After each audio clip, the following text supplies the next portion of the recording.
My name is Deshauna Garrett, and I took in my 4 nieces and nephews, and I am now their guardian. So it happened very quickly. I was told they would need somewhere to go. Literally that same day, they went home with me. There wasn't a question for me. The moment that they said they needed somewhere to go, that these children were going to, need to be placed, there was no question for me and my family for me to say, oh, they're coming with me. I am a preschool teacher. I teach 2 and 3-year-olds. I have a foster son who I took in from DCS custody. I took him in when he was 13. He is now 17. I was using my resources, what I had. I'm, working my regular job. I'm already providing for a child, but now I'm having to provide for 3 more children. What do I do? How do I make this happen for them?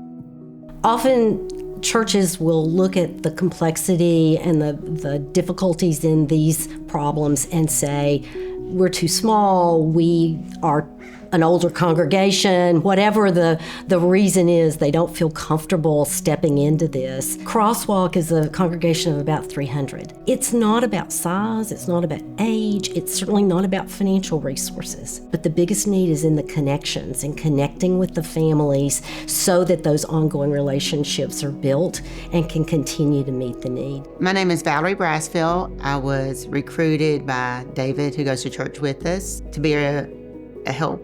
I put in a request for some clothes for my nieces and nephews that I had taken in, and got a lovely text message from Miss Valerie. Not only did you just hand me the clothes, we had a full-on conversation about who I was, who my nieces and nephew were. I said, I'm not an Amazon delivery person.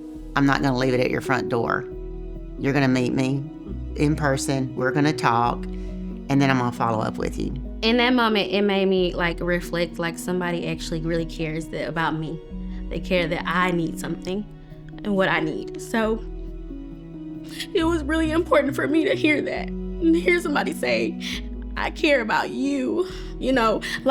All you're thinking about is the kids. You're thinking about the people that you're trying to take care of. And now somebody says to you, but I want to take care of you. I'll make sure that you're good. And that means a lot to me. It means the world to me because I'm pouring out to everybody, but she's pouring it to me. God is in this work.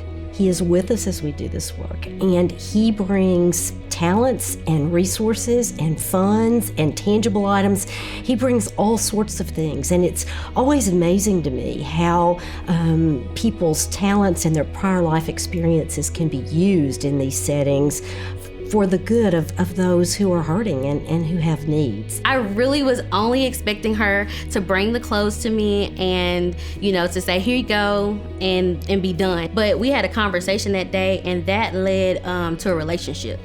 I'm just so appreciative that our paths crossed. Yeah, had this not happened, it wouldn't have. And I'm so grateful, that even in, something bad happening, something amazing has come out of that. You showed me that God didn't leave me out by myself, that I didn't have to do this alone, because it was definitely a time where I just felt before you came, that I was gonna have to try to do it by myself. So as I look at Deshauna's story, I see a young woman with amazing resilience and commitment to her family, with a strong faith, but without the village of people that have become a part of supporting her, she probably would not have been successful with that kinship placement. I've done a lot of things that I feel are selfless, taking people in and helping others. And to have somebody do that for me, though, meant a lot.